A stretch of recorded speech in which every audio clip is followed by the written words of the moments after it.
Hello and welcome to Husky Hoops. I am your host, the best podcast host in the universe, Steve Cully. And with me, as always, the man himself, the best of the best, the icon, the voice of the Huskies, Mr. Joe D'Ambrosio. Joe, Good great to see morning. you again. Good morning. And of course, my counterpart, Coach Human. You know, the insults that have been going just because you got scammed. Remember, that's not my fault. That between that and cutting off my outro. I just mess with you. I will. I know you're That's sensitive. my trademark. I'm not sensitive. We'll cut out the sensitivity here. We'll cut out sensitivity. Go ahead. That's my trademark. Well, I wanted to ask Joe because we were talking about this yesterday about Coach Hurley's 60 Minutes interview. Yes, which was very shocking to hear, and I thought he did an excellent job. But he had said that around 50% of his players have been approached already or have had contact with other teams regarding transfers. And that was very surprising to hear because you would think Uconn is that destination. Joe, Not if you don't play, it's not. No, No. that's true. That's true. I mean, you look at the roster the way it is now. Three kids are leaving, right? Correct. Caravan, Diarra, and Johnson have used. I mean, Caravan could come back, but and there's McNeely. there's no reason to. McNeely's leaving too. Yeah. So that's four. Of the guys who are left, the only guy who's seen consistent minutes is Terrace Reed. Right. Stewart, Ross, Yep. Noel, and Abraham Yep. are all guys who probably think they should be playing more. Right. And that number is, it's all about now going somewhere where you think you can play right away. So I'm not surprised by that at all. Did you think he did well on that interview? I stayed away from it. You stayed away from it. Yeah. I thought it was interesting. I've seen him interviewed quite a few times. I saw the interview with Graham Bensiger with him. I don't know if you know that. It's like a pot like now. Yeah. Like big podcast guy. And kind of similar thing here where they focused on, how him and his wife are different and how what I do take away is that obviously he's a determined coach and but it's like he has absolutely zero balance to anything within his life, and his wife is the one that provides that perspective and balance, which is great for him.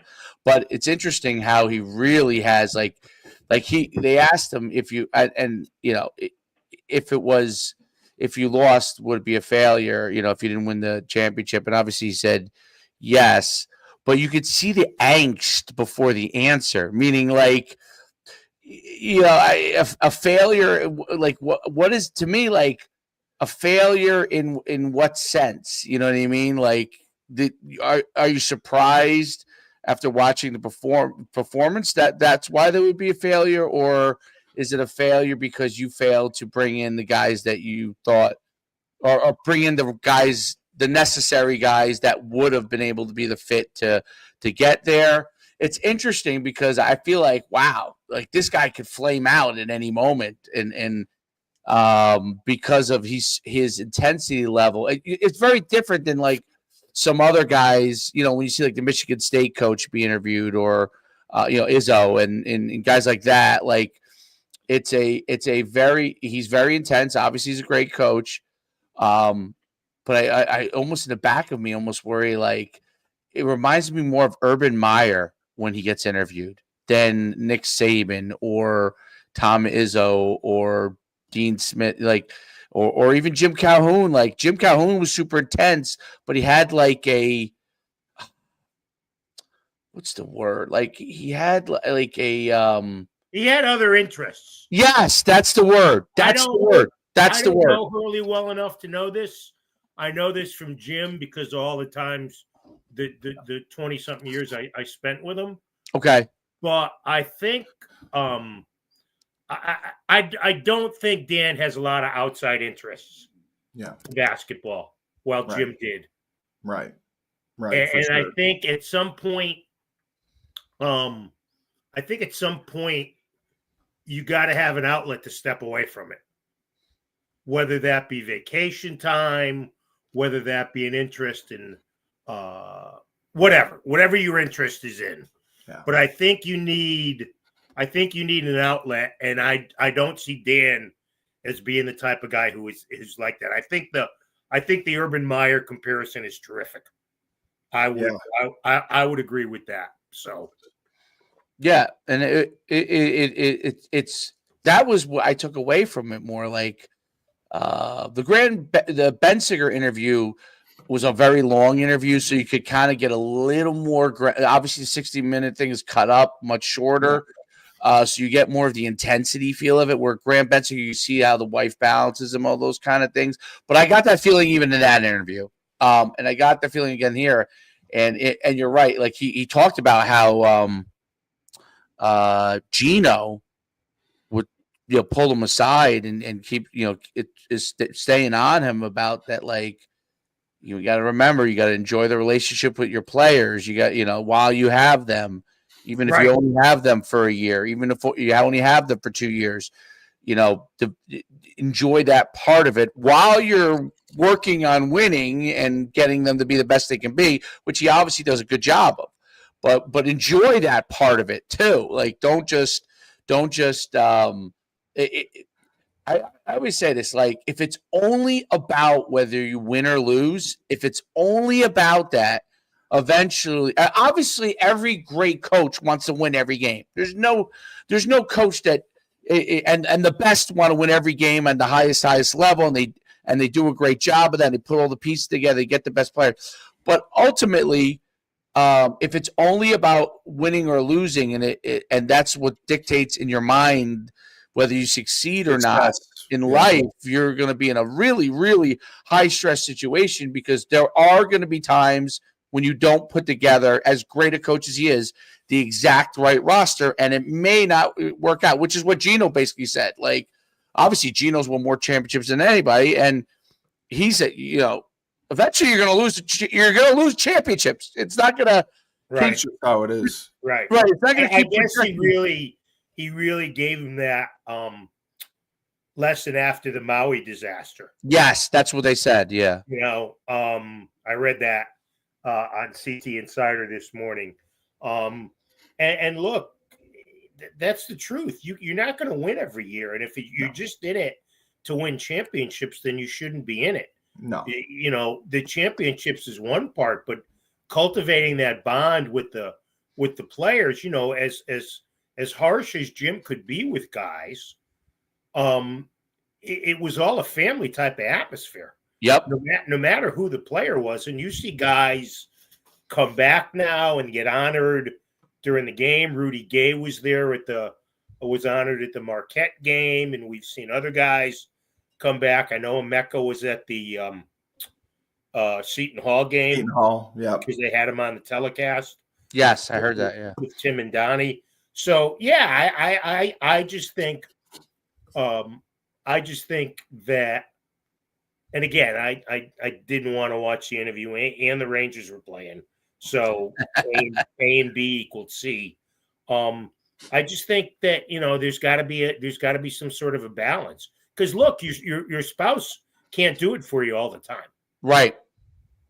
No. No matter how, and Andrew seems like I know her a little bit, but she seems like a great lady. Right. And, yeah, she comes off great. Yeah. So I think, you have to understand that no matter how much success you have and have had, you're not going to have it every year. It's just the way it goes. It's not John Wooden circa 1967. Those days with all the differences in the game will never be repeated.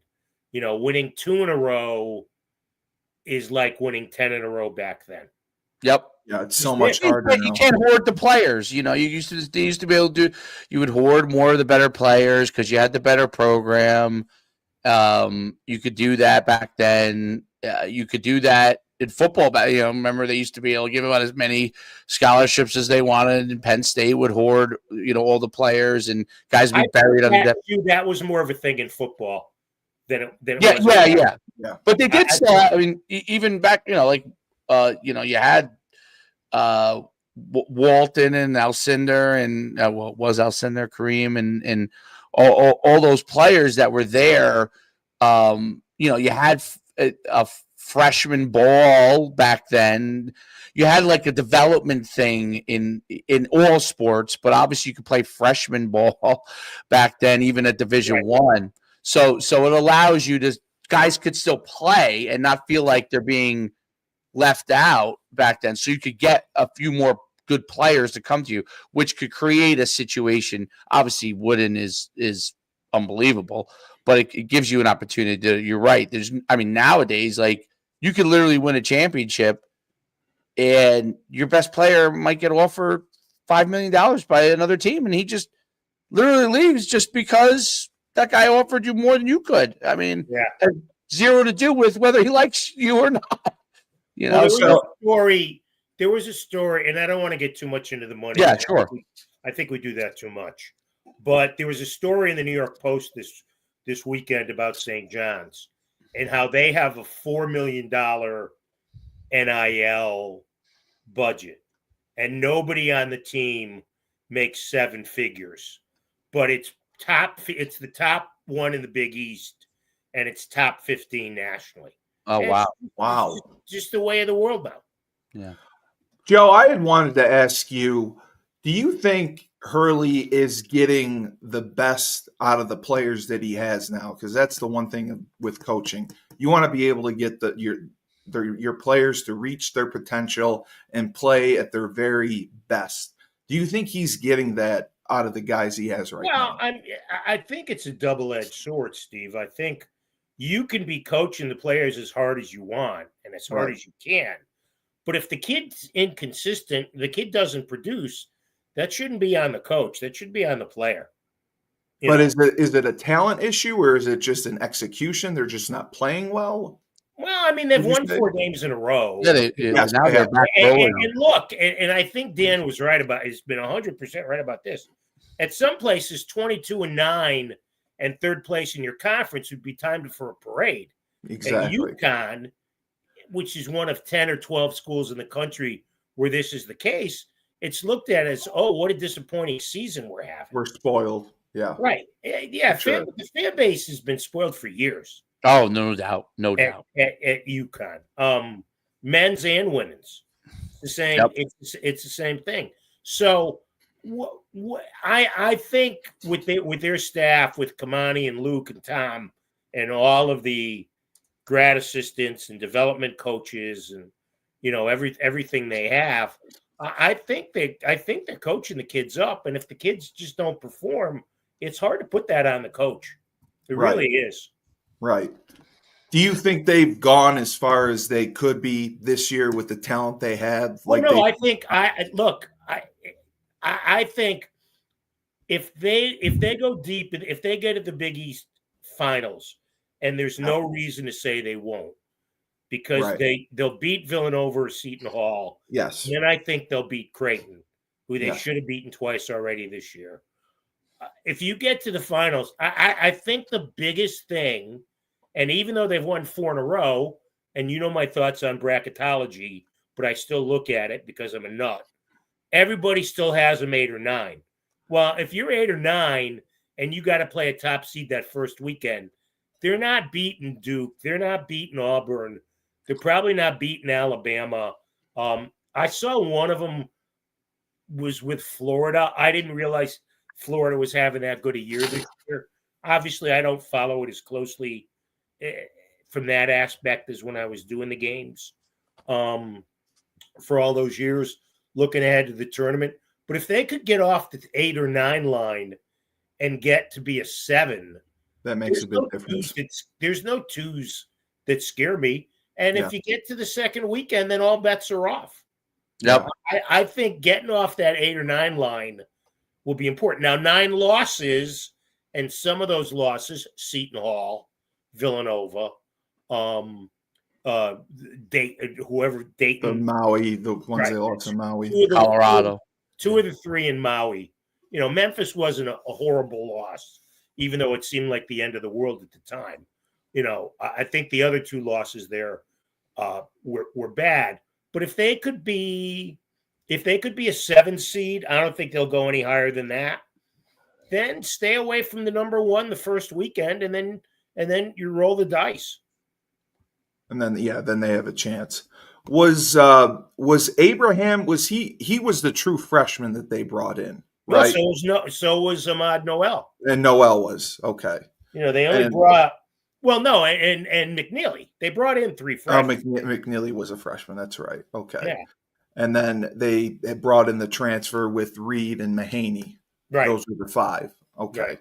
So they potentially could have to replace 5 guys again. Do you think that they would go into the portal again to replace them, or do you think that? Oh, absolutely. Well, you got supposedly the 4 freshmen they have coming in are a top 10 recruiting class, but those high school rankings are the same as 10-day forecasts and mock drafts. Right. But the potential is there. I think, every coach now looks at the fact that you've got to bring some sort of experience in to work with the younger guys. So I think that's something that they will go back to the portal. And I think a lot of it depends on how many guys leave. Right. Maybe none leave. Yeah. I talk about, well, I think this guy's looking at this guy. Maybe they don't leave. We don't know what's inside the kid's head. And more importantly, we don't know what's getting put inside the kid's head. If you've got your advisor is telling you, oh, that's bullshit, you could be playing 20 minutes, 25 minutes a game at school X, then I don't even know if the money's that big of a deal. I think the opportunity to play is what comes into being more so than how much money you're going to make. Well, because the opportunity to play eventually is going to lead to more money, right? Exactly. Yeah, that's what I was thinking. We had talked about the Marquette game before it happened last Wednesday, and you had called it. You thought that they were going to go and beat Marquette. What did you think of that game? I was there. It was a great game. Yeah. Marquette. When you play Marquette, they're kind of, I don't know how to say this respectfully, because Shaka Smart's a really good head coach, but at times they almost look uncoached. They're unorthodox. Are they undisciplined? No, I don't know. I don't think undisciplined, but they're unorthodox. He's kind of a free-flowing type of coach. So what UConn decided to do in that game defensively was keep them from banging down threes, and they did. Conversely, right, Marquette got to the rim a lot and had a lot of layups. But UConn had 19 offensive rebounds, which is an obscene total. Of course, means you're missing quite a few shots. But they had 19 offensive rebounds. And Caravan is starting to play the way everybody had hoped he would play from the beginning of the year on. Yes. He's starting to care. Now, McNeely is in a bit of a shooting slump. So hopefully this time off between Seton Hall and Thursday night at 9:30 will get him back on track. Because for them to go anywhere, he's got to be as good a freshman as there is in the country. He's got to be as good as Cooper Flagg or Ace Bailey or the other kids at Rutgers or the kid at Georgetown who was hurt. McNeely's got to be that guy. But no, the Marquette game, I thought, and they played well when push came to shove down the stretch. And again, that's a quality that you need when you get into postseason play. And it was good to see Johnson have a double-double. He played a little bit better than he has been as of late. Reed didn't play as much that game, I believe. Well, I think that's the beauty of having two guys who Yeah. kind of complement. If one guy's not playing, if there was a period where Sampson wasn't playing well and Reed played extremely well, that's why he's Big East sixth man of the year. But the last couple games, Reed hasn't played as well, but Johnson in both the Marquette and the Seton Hall games has played extremely well. And again, I've preached this since we started doing this. Yeah. If you get certain numbers out of that center position, it doesn't matter who's giving it to you. As long as if you're getting 18 and 10 or 19 and 9, that's pretty solid for center position in college basketball. Yeah, that's pretty good production out of them. Right. And Caravan, as of late, has also turned it on. Do you think it's I more? just heard that. I know, because I was going to say, do you think it's because it's getting closer to tournament time that he's putting more on his shoulders? No. He's put everything on his shoulders. He has. Year. I just think he was in a shooting slump. I think I think it weighed heavily on him. I think the harder he tried for a period, the less effective he was. And I just think now he's starting to see the ball fall in the hoop, and it's helping every part of his game. Yeah. No, it is for sure. And McNeely is the one who has gotten into the slump, and hopefully he shoots his way out of it. Whether it's Seton Hall or Villanova, I know they lost to Villanova, but they shouldn't have a problem right now with the way they're rolling. I mean, they're playing much better after the St. John's loss. They seem to have turned it on. And I think that whoever they get will be a good start. And then it's only 2 more games, right, until they could make the finals for the Big East. No, it's only 1 more game. It's only 1 more game after that. They beat Seton Hall or Villanova. Right, then it's probably Creighton in the semifinals, which will be a hard game. Yeah, because Kalkbrenner makes things difficult inside. But UConn should have beaten Creighton twice this year. They should have beaten them at Gamble, and then they did beat them out in Omaha. So, I don't view Creighton. They're equal, so anything can happen. It's 50-50. But in New York, I think it's more of a UConn home court advantage. Yeah, it's a different story, especially in New York. I didn't even know Talik Brown was coaching at St. John's. I was surprised to see that. Has he been there a while? Couple years, and he was with Pitino at Iona when he left the UConn staff. He wasn't a coach at UConn. He was a player development guy or whatever they call that now. And then Pitino offered him the chance to be an assistant at Iona. So he went to Iona, and then when Pitino went to St. John's, he followed him to St. John's. There she is. How are you, Maria? What's up, guys? How are you? What's up? Hello. Oh, just fantastic. Just fantastic. Did you get a chance to see the women's tournament at all this weekend? I saw it on TV. I was recruiting all weekend. What were your thoughts? I mean, they just look spectacular and took care of business like they should have. Yeah, I mean, I watched the game, most of the game last night. I got to be honest. It's like, I know we've talked about the Big East and how bad it is, but a championship game just shouldn't be that lopsided, in my opinion. But I thought they looked really good. I thought AZ shot the ball well. Paige played great. Sarah was awesome. They were just flying on all cylinders as predicted. I think they're playing the best basketball I've seen them play all year, which is encouraging going into the tournament. I think we also talked last week, like defensively, they're just they're next gear right now. I haven't seen this intensity on the defensive end in a really long time. So I'm excited for Selection Sunday. But went as I thought it would. The only surprise I think I saw was that Xavier won a first-round game and almost won a second-round game in the Big East tournament. But besides that, it was pretty standard. And they'll obviously end up in the East. Where is the first round? There's no East.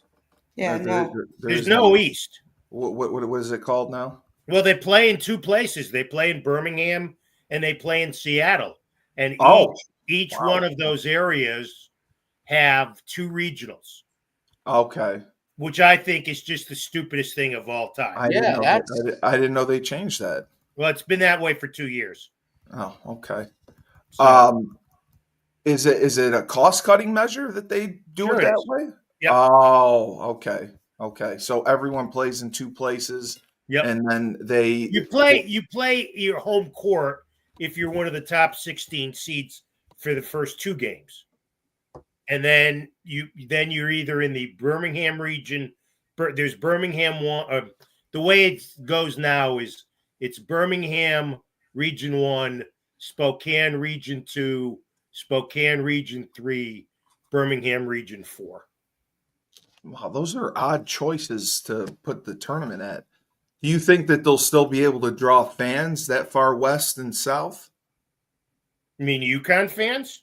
I mean, overall in general. Well, I don't know, Maria. What do you think?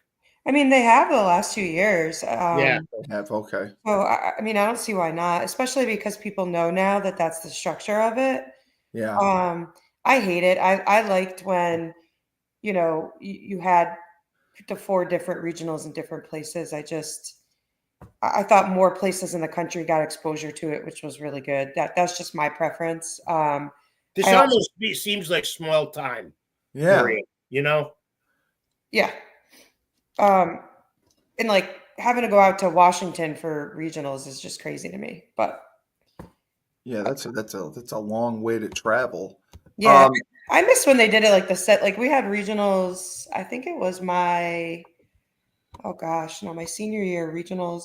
We had the first round in Bridgeport my senior year, and regionals was at the Civic Center. I think the year after that, my fifth year, regionals was in Bridgeport. A couple of years ago, regionals was in Bridgeport too. Didn't you play in Pittsburgh too? Wasn't there a Pittsburgh? Pittsburgh was my sophomore year. That was sophomore year. Yeah, and I think it was Milwaukee. No, you know what? Pittsburgh was my freshman year. Milwaukee was my sophomore year, and I only remember that because Ray Allen took our whole team out to this place called the Velvet Room because he was still with Milwaukee back then. And it was really cool. And I remember he had an Escalade parked out front, and his license plate said Jesus. That was his payment for doing the movie He Got Game. oh, that was a classic. That was one of Yeah. my favorites. He Got Game. Okay. Wow, I didn't know that it was structured that way. So there's nothing really in the Northeast. It's going to be in the South and in the West for the Well, entire. we'll have first and second round Okay. at Gamble, I believe, right, Joe? Yes. Yeah. So Oh, okay. those top 16 teams. So you figure the 1 and 2 seed in every region, right? Or even Yeah. more than that. The top 4 seeds in every bracket will get their first 2 games at their home court. Right. Got it. Okay. Right. Misunderstood that. And Joe, where do you think the men will end up depending on how the Big East tournament goes? What do you mean by The north, south, east, west? Oh, I don't think I think it depends where they're seated. I think that's the whole. Yeah. I think that's the whole thing. I mean, the problem's going to be if you're an 8 or a 9 seed, then you play closer to the number 1 seed's place, and there's regionals. They say that the Joe Lunardi's bracketology has Auburn playing in Lexington, SEC, Duke playing in Raleigh, which seemed to happen all the time. Florida playing in Raleigh, again, somewhat convenient, and Houston playing in Wichita. So that's why, to me, it's important to get off that 8-9 line. I think I said, Maria, while you were in your meeting, if UConn could somehow get to be a 7 and avoid those 1 seeds that opening weekend, then they have a chance to win 2 games and to get to the Sweet 16. And then after that, anything goes. Anything can happen. Anything can happen for sure. Who do you think is the biggest player that needs to step up? I mean, is it McNeely that has to get his scoring back? Is it Caravan that has to stay hot? Who do you see as the unsung hero that needs to really pick things up and could be a surprise in this tournament?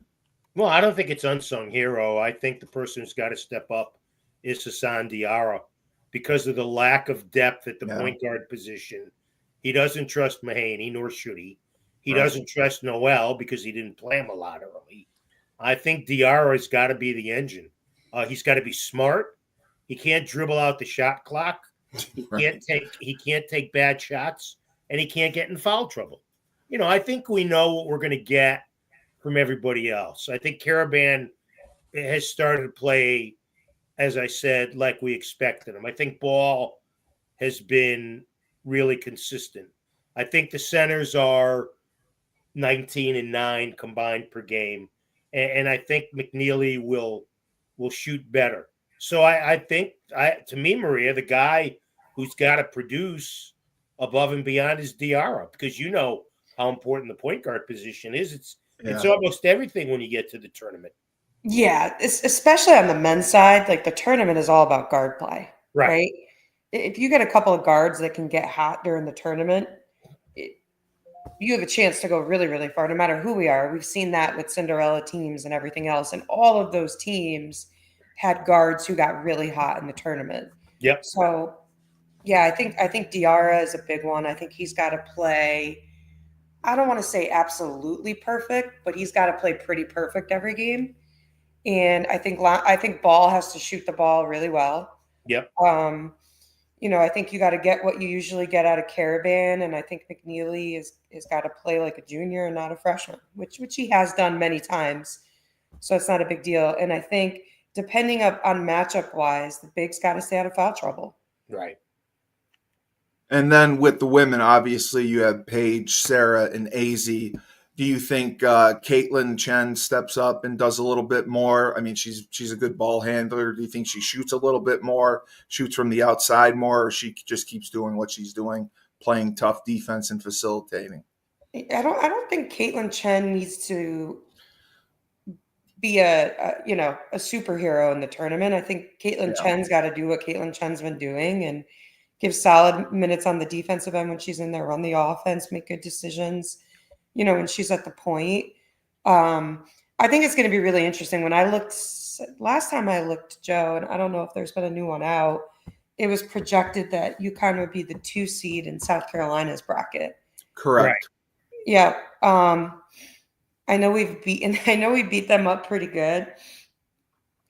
I personally wouldn't want to see South Carolina to go to the Final Four. That's just me. Especially because we beat them the way that we did already once. I don't think we'll catch South Carolina twice like that. I think that'll be a really tough game to get to the Final Four. Right. Well, the latest ESPN women's bracketology has them a 2 to Texas's number 1 in Birmingham. So that's switched, yeah. Well, yeah. Texas lost over the weekend, so that kind of makes sense.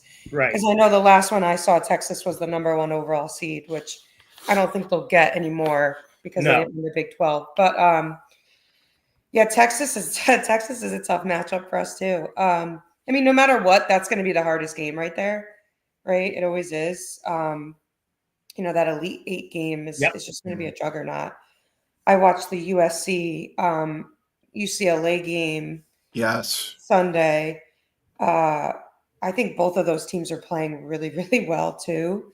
I'm kind of happy that we're not seeing UCLA to go to the Final Four. I just think that Lauren Betts is crazy good. I just think she's crazy good. So, and I think if you play against her, Maria, the bigs are much more prone to getting into foul trouble, obviously. And as good as Sarah is, and as good as she is in the inside, that would be a tall test for her as a freshman to go against Betts. Oh, 100%. I just don't. We don't have anyone that can guard her on the block. I just think she's really good. She's a good post passer too. So even if you double her, I mean, she's 6'7" and she's probably the best passer on the team. So I just think that that's a tall order. So I guess, out of those number one seats right now, I mean, I guess Texas is probably not a bad one to be matched up with there, but they're super physical. They got some guards that can play. So no matter what, that's going to be a tough game. I'm interested to see who we'll end up seeing in that Sweet 16 game too. Well, they have them in if you believe the ESPN bracketology, they're in with Albany in game 1, and then either Louisville or Oregon in game 2, and then the other half is Kentucky is the 3, West Virginia the 6, Columbia the 11, and Liberty the 14. Wow, Columbia is the 11. Kentucky will be a tough matchup. That's basically the Virginia Tech team from a year ago, because that coach left Virginia Tech and took all those girls with her, and they got that guard for Kentucky she's very, very good. I mean, I think she's projected to go top 5 in the draft. So again, you're talking about if a guard gets really hot, you get some people that they could shoot the ball. So that's, I always look at stuff like that because the 3 ball is so big in the tournament. Yeah. So I think that Kentucky game, it doesn't worry me. I think we're better than them. But I think that would be a tough Sweet 16 game for us. Well, and the other thing too is that, I mean, you want your Sweet 16 game, it's going to be tough, but you don't want to have to expend so much energy in that game. You got nothing in the tank for 48 hours later. Yeah. Yeah, spot on. And crazy statistic, right? I said this last night when I was watching the game. The Ivy League is going to get more teams in this year than the Big East. It's crazy. That's Really? It's danger zone. I just, I got to be honest, as good as we're playing right now, that is my biggest concern going into the tournament. Right. Is just how weak the Big East really was this year. We'll get 2 teams in from the Big East, it looks like. Did Columbia win the tournament? Win the Ivies? They had to. And is it Harvard? Harvard Yale? and then Princeton. So you got those 3 that will get in. Wow. Yeah, it's really weird. We got to. Well, you know what, Maria? To that, I was just looking at your junior year because I was just googling it. 7 teams from the Big East made the NCAA. Well, I was naming them off last night, right? Because Morgan called me after the game last night on her way home, and she was asking me a question because I have an elephant memory with stuff from back then, and I just remember a lot of stuff from college. I don't know how, but I do. And because you didn't drink. Because we only won the Big East tournament twice when I was there. Right. Lost to BC in the semis, I think, your senior year. Yeah, and he made us go and watch the final at the Civic Center. It was miserable. Right. And then our junior year, we lost to Villanova in the championship. Villanova, yes. But back then you had Rutgers, you had BC, you had Villanova, you had us, you had Notre Dame. I'm trying to think of who the 6th and 7th team were that year then, Joe. Who was it? Tech or West Virginia?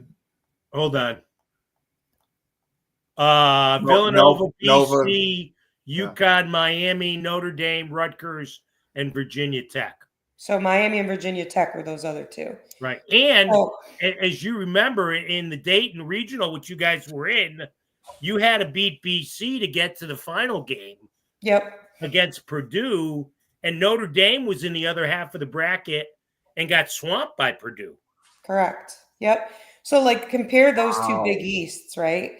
So, I mean, us going into the tournament, we were pretty battle tested at that point because we also had a strong out-of-conference schedule too. So, it wasn't like we were playing, people who couldn't play for out-of-conference. We still had our big out-of-conference games.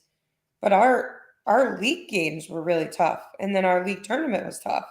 And how about your senior year? There were 8 Big East teams. Wow. West Virginia was in. Yep. Well, yeah, they had Kate Bolger in them that year, so Right. they were pretty good. Yeah, I mean, every game I felt like we played in the Big East my junior and senior year. Like there were some teams that we beat up on, but Yeah. every game was not easy. You had a bunch of teams that were going in at larges in the tournament. It's a different world than you know just Creighton and Uconn going now, and it's like they just beat Creighton by what? What was the final last night? We win by 40 20, almost. 18 or 20. Yeah, so it's like I don't know. It's just different. So I think that's my biggest concern. I think we have the best coaching staff in the country, so we'll be prepared. But Yeah. we've gone the last couple of weeks here just kind of lumping people. So Yeah, we beat them by 20. You're right. yeah. So And is it, Joe, did you say it was 3 or 4 teams we'll get in on the men's side for the Big East? I think it's 4. It's 4, yeah. Um, Marquette, Creighton, Uconn, St. and St. John's. Yeah. And even if St. John's were to win the Big East, they still most likely will not get a 1 seed. No, I don't think No, so. not even close. No, I think there'll be a 2. And I wonder, as far as the conferences go, I mean, if the Ivy League is stronger than us in the women's, is everyone else stronger than us with the men's? I mean, like, is the AAC stronger than us considered? No. They're not. Okay. It just the Power Four, and then it would come down to us. Well, the Atlantic 10's not awful. The A10. Okay. But, okay. Because that's great. That's crazy. What is the reason that the women's Big East has dropped off so much? Is there any insight to that? The teams probably. all those teams left. Like all those teams that I just mentioned, right? Yeah. Are not in the Big East anymore. So Notre Dame, Boston College, Right. Rutgers. I mean, Rutgers is not. And the Big East name hasn't been able to carry and help any of those teams that stayed in it at all to be able to help them in recruiting at all to have some level of competition. Well, Joe just said the money wise. I mean, even They don't have they don't have the money. Yeah. I guess. St. John's is up there, but other than St. John's, that's men. Really That's the men's side. Yeah. That's about the women's side. Is there? Did those schools have zero allocation of funds? Is that the issue, or I don't know if it's been disclosed? Is it coach? Is it coaches that are the head coaches at these schools? I don't know. It seems interesting that the Ivy League, because it's high academic, has more than the Big East. I mean, that's Well, we had said if the Ivy League wanted to, they could dominate sports, right? With the money they have, if they wanted to, they could go out and dominate sports. I didn't know they were doing something. I don't think you're going to get 3 teams on the men's side that are from the Ivy League. No. We're saying on the women's side, like you'll get Yale. You'll get whoever wins, which will probably be Yale. Right. By the way, the latest ESPN bracketology has St. John's as a 3 and has Xavier as the 5th team from the Big East and having to play Ohio State in a play-in game. In a play-in game, which would probably be which would definitely be in Dayton. So, and they've got St. John's as a 3. And that's our highest. Wow. In the same bracket with Kansas as a 6. So that's danger right there. Right. Do you think that St. John's is capable of coming out and going to a Final Four? No, because I don't think they're as good as any of the 1 seeds. Yeah. Any of the projected 1 seeds. Unless one of the 1 seeds gets upset. Gets knocked off. Yeah. Before they get to St. John's. Yeah. Yeah, it's possible, but it's probably not likely to happen. Yeah. It would be one of those years where we see, like a couple of years ago, where like all the number 1 seeds get knocked out by the Sweet 16 or something crazy. But if I'm a betting person, I don't think that's going to happen. Joe, who would you think will end up in the Final Four for the men's if you had to guess? I'd rather wait till next week when we see the after the tournaments and yeah, the brackets. I think you got to see the brackets and see who gets matched up with who. Because that's really what it comes down to. Right. Not always how good you are; it's the matchup that you end up with. Right. Exactly. I see that. What about you, Dave? Are you going to make it down for a game? I don't know. Only day I have available will be Fridays. So well, and the problem if you're a Uconn fan is, It's I was going to go, but not at 9:30 on Thursday night, right, at 9:00 on Friday night. I mean that's just the way it falls. For so many years we had the noon game and the early semifinal, but as the 3 seed, you're in the caffeine game both nights. Yep. Wow. Yep. And who are the teams that are currently left out? Is it Seton Hall is one of them that's not in the tournament? Or no, Seton Hall's playing Villanova for the play-in Everybody's game. in the tournament. Everyone's in the tournament. Okay. Because there was a time where not everyone made the Big East tournament, correct? No. There wasn't. Everyone made the tournament? Everybody's made it every year. Yeah, Okay. women's side too. Yep. Okay. I don't know why I thought that somebody didn't make it out. But it should be for an entertaining tournament at least. I mean, the teams are comparable for the most part. I just hope that we find a way to keep rolling and separate ourselves. And like you said, if we can get to that 7 seed, that'll make all the difference in the world. That changes our trajectory big time if we don't have to play a 1 seed in the second round. Yeah, I think it does. Key. I think that's important.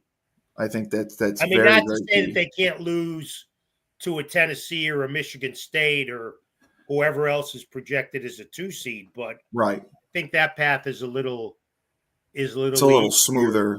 Right.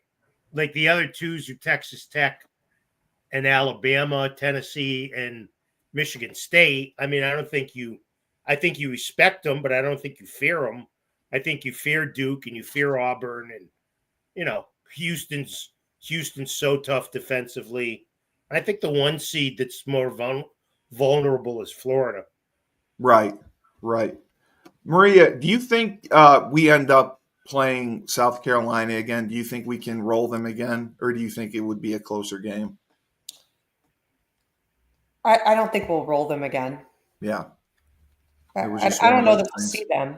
I believe now they're the number 1 overall seed, right? Yeah, because they won the SEC. Yeah. They won the SEC. Yeah, at Vanderbilt. Did you watch that Vanderbilt game, Joe, versus South Carolina? I saw the end of it. I got into it, Maria, when Vandy had gotten within 5, and then South Carolina didn't let him score the rest of the game. Oh, Kitts went on like a 9-0 run just herself. Right. But Vanderbilt fought back down like 25. Yeah. Tell you what, they're tough. I don't know where they're going to land or who they're going to see, but I wouldn't want to see Vandy early on in the tournament either. Well, Shay knows what she's doing. Yeah. She's obviously got a pedigree. So I think, and again, you get these teams from the power conferences that are so tested with playing one another. And, they're talking about a million teams from the SEC women getting into, not just the men. They're talking 10 teams from the SEC women and 12 from the Big Ten. Yeah, and we have the same amount as the A-10. Right, 2. It's crazy. Right. Well, I mean, and Gino's preached about this for years, and you know this, Maria, that everybody else in the league has to step up. People wanna say this bullshit about, well, UConn, it's bad for women's basketball. No, step up, improve your recruiting, improve your facilities, pay a little more attention to it. I totally agree. Because all the other conferences have been able to do it. No, they have. And who would you see in the Big East as far as the women's teams go that could put in that money and could raise that funding to upgrade their facilities and bring in some better recruits and improve their program? Oh, I don't know. I'm not well enough versed in Big East money to talk about that. I think its first thing is you got to bring players in. Yeah, You got to bring it's players got to in. be recruiting. And just to be honest with you, other than Uconn and Creighton, maybe Marquette and Villanova, it's just not attractive. St. John's, it's just not attractive to play in the Big East. Yeah. You know what's Not what like I it used find to what I be. find weird too is that some of these programs that are in the Big East now, they've had pockets of being decent, right? They Oh, just yeah. seem to sustain it for long periods of time. I'm not really sure what that is. I don't know if it's the coaching staff. It's just, I don't know. But I agree with Joe. I think that the other teams in the league got to figure it out. They got to make a commitment to the women's basketball program. Yeah. And even with us, even with UConn, isn't this the longest drought that we've had without a national championship? Well, since the beginning, but I mean, it's just, that's a residue of bad luck with injuries and just the fact that there's more parity, good teams. Right. Hey, I got to go. I got to talk to the Yale lacrosse coach. So all right, I'll talk to you next Wednesday. Thanks for moving this for me. All right, Maria. Appreciate it. Always great seeing you, as always. Dave, we got our meeting at 2:30. You appreciate your contribution. You had a lot to say. I wasn't asked many questions. You're the host. You're not supposed to be asked questions. You're supposed to be asking. You were asking a lot of questions. Well, yeah, at least I didn't get yelled at today. So that's. I would ask Maria, what's the best part of her last week? You know what I mean? Like, all right, Maria, are you going anywhere this week? Are you on the road? Yeah, I'm.